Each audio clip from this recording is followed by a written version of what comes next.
everybody steals them. That's my point. It's almost impossible not. I can tell you stories. I can tell you stuff. In fact, I will predict to you right now that after I retire, if the day ever happens, all kinds of people are going to pop up and say they wrote everything I ever said, and try to sell a book on it. It's the way things go. And of course, my defense is going to be, well, you had to do a lot of writing out there because I spoke 3 hours a day, 15 hours a week for 35 or 40 years. So you had to do a lot of writing, and I had to see. And I have had a caller on this for Say Something, and somebody write me, and that caller stole exactly what I said on television the other night. I said, you gotta be kidding me. You think the caller heard what you said and then called me and, yes, damn straight. As though nobody else said what you said. Nobody else is saying what. It's everywhere out there. Everybody is accusing other people of theft. Other people are thieving themselves, stealing themselves, and so forth. So, before we get into the audio soundbite A-B side-by-side comparison, have you ever stopped to think of something here? I don't want you to get mad at me on this. Have you ever stopped to think that maybe the objective here was to have Melania Trump compared to Michelle Obama?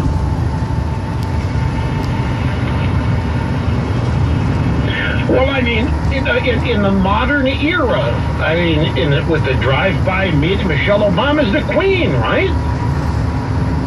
I mean, Michelle Obama, her approval numbers have to be in the 90s. Isn't that the case with most first ladies? She doesn't have to do anything. She's just there. She's the first African-American first lady. Who in the world is going to give her bad approval numbers? But it's not bad company to be in the political realm if that's how you see things. I don't have to see things that way, but maybe the political people Trump can't, but it wouldn't be bad. Hey, I'm throwing out possibility. I don't know anything, folks. I'm like you. I don't know anything here. Breitbart has an interesting take on this, and they say, in fact, this is Joel Pollack. Joel Pollack is a great writer at Breitbart, and he says that the lines that Melania is accused of stealing, that Michelle Obama actually lifted from Saul Alinsky in the book Rules for Radicals. We have a bunch of sound bites. How about when Obama stole the It's Just Words from Deval Patrick, who happened to be the governor and mayor for life of Massachusetts and Boston. I'm joking. He was the mayor for life. He wasn't also governor. Melania Trump, the wife of imminent Republican presidential nominee Donald Trump and potential First Lady, faces accusations of plagiarism after several passages in her speech. And by the way, here's another thing. What is so bad about Melania being the focus of the news today? Forget the plagiarism. It's not a bad thing. Melania, she was charming as she could be last night. She was a huge plus. I mean, even Cokie Roberts at ABC News said that she came out and humanized her. That's another thing they do. Conservatives and Republicans, men, they're barbarians. I mean, they're cavemen. They're brutes. They're predators. And their women, their women can humanize them. And Cokie Roberts at ABC News has come along and said that Melania humanized Trump last night. So maybe it ain't so bad that the focus of the convention as far as people last night is Melania. But Rudy deserves his accolades as well, which we'll get to here in due course. Now, as Mr. Pollack at Breitbart writes, Trump's wife joins Hillary Clinton, Barack Obama, and Joe Biden as accused plagiarists. Even Michelle Obama was accused of plagiarizing part of her own 2008 Democrat National Convention speech. First off, Obama, and let me see if I have the soundbites here in order. Yeah, let's see, 8 and 9. Sound bites 8 and 9 to start with. This is Obama and Deval Patrick. First up, Deval Patrick, June 6, 2006, Worcester, Massachusetts, addressing the Massachusetts State Democrat Convention. This is fast. It's just 10 seconds. I am not asking anybody to take a chance on me. I'm asking you to take a chance on your own aspirations. Barack Obama, November 2nd, 2007, during a campaign speech in South Carolina. I'm not just asking you to take a chance on me. I'm also asking you to take a chance on your own aspirations. Whoa! I mean, that was word for word. You want to hear it again? Deval Patrick, audio sound bites 8 and 9 here. Deval Patrick, June 6, 2006, Worcester, Mass. I am not asking anybody to take a chance on me. I'm asking you to take a chance on your own aspirations. Obama 7 months later. I'm not just asking you to take a chance on me. I'm also asking you to take a chance on your own aspirations. And it took Deval Patrick 10 seconds to say it. Obama got it in 9. But that is word for word. Another one. Then Senator Obama surpassed Hillary Clinton in the Democrat primary, largely on the strength of his oratory. Clinton said that Obama's record was just words. Obama responded in a speech whose refrain was lifted from Deval Patrick again. The Obama campaign did not even bother to refute the claim when they were accused of plagiarism. Instead, it circulated examples of lines that it said Clinton herself had borrowed from Obama. The left drive-by media defended Obama, saying he had not committed plagiarism, but merely at worst poor footnoting. And that's how it works, even though he had. And you know, the famous Obama sound, it's words. It's just words. Just words. Deval Patrick.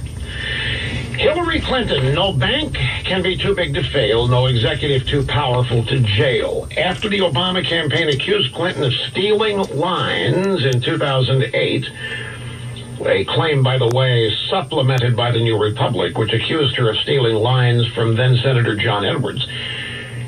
She ought to have learned her lesson, but in 2016, Hillary stole lines from Bernie Sanders, who responded by telling NBC News Meet the Press, "We're looking into the copyright issues here." Clinton was accused of lifting other lines, too. Sanders supporters responded on Twitter with the very wry hashtag @StealTheBurn. You haven't heard much about this because on the Democrat side, and they're not into highlighting negatives on the Democrat side when it comes to Hillary, but Hillary Clinton, you want to talk about plagiarism, how many just out-and-out lies, such as she was named after Sir Edmund Hillary, who hadn't even climbed the mountain until she was 6 years old. Nobody knew who he was when she was born. She couldn't possibly have been named after Sir Edmund Hillary. And her career is filled with little lies like that, such as landing in Afghanistan or Bosnia somewhere and dodging sniper fire. And then, of course, they had actual pictures of her landing, and she got off the plane and was greeted by young children and was seen embracing them. There were no snipers anywhere. And the plane she was on did not have to corkscrew land to avoid terrorist fire. And then Joe Biden famously lifted words from the British Member of Parliament, Neil Kinnock. Michelle Obama, The World as It Should Be. In 2008, Michelle Obama was accused by bloggers of lifting lines for her Democrat National Committee speech from Saul Alinsky, who wrote the following in his book, Rules for Radicals. Quote, "The standards of judgment must be rooted in the whys and wherefores of life as it is lived, the world as it is, not our wished-for fantasy of the world as it should be." Michelle Obama said, and Barack stood up that day and he spoke words that have stayed with me ever since. He talked about the world as it is and the world as it should be. So who is she actually lifting from, Saul Alinsky or her own husband? And it's understandable her husband would have lifted from Alinsky. Now, the Trump campaign is denying the plagiarism. The Trump campaign is denying that they borrowed any lines from Michelle Obama. They said You work hard for what you want in life. Your word is your bond. Jason Miller, the senior communications advisor, said in writing her beautiful speech, Melania's team took notes on her life's inspirations and in some instances included fragments that reflected her own thinking. Her immigrant experience and love for America shone through in her speech, which made it such a success. Okay, so let's start. Here is the Michelle and Melania comparison. The first passage that's similar to Michelle is all contained here in cut 2. So cut 2 is contained cut 3. Here we go. From a young age, my parents impressed on me the value that you work hard for what you want in life, that your word is your bond, and you do what you say and keep your promise, that you treat people with respect. Brock and I were raised with so many of the same values, like you work hard for what you want in life, that your word is your bond, that you do what you say you're going to do, that you treat people with dignity and respect. Here is the second instance. Because we want our children in this nation to know that the only limit to your achievement is the strength of your dreams and your willingness to work for them. Because we want our children and all children in this nation to know that the only limit to the height of your achievements is the reach of your dreams and your willingness to work hard for them. And they can obsess all they want about those two similar paragraphs, but see if you can imagine Michelle Obama saying this. I arrived in New York City 20 years ago, and I saw both the joy and hardships of daily life. On July 28, 2006, I was very proud to become citizens of the United States. The greatest privilege on planet Earth. Well, now, can you imagine any of that coming out of the mouth of any Democrat today? Some of them probably you can, but clearly that wasn't lifted. The majority of the speech wasn't lifted. It was her own words. But there you have the side-by-side comparison. And so this has now given rise to all the other examples of other politicians committing plagiarism and stealing and so forth. And now people coming forth saying it's impossible not to. So many words have been spoken. So many speeches have been given. So many things have been said. It's not possible to be original anymore. Particularly about tried and true philosophy. How many ways are there to say work hard, keep your promises, treat people fairly? How many different ways are there to say that? So it comes down to, do you believe people when they say these things? That's really what this adds up to me. Do you believe Melania Trump when you heard her speak last night? Or did you think that it was just a collection of words written by others that she had rehearsed because somebody figured it would sound good? That's the key in all of this, is the credibility of whoever it is speaking. Do you believe them? Do you think they are telling you what they really think and what they really believe? And when you apply that test, I don't think there's any problem here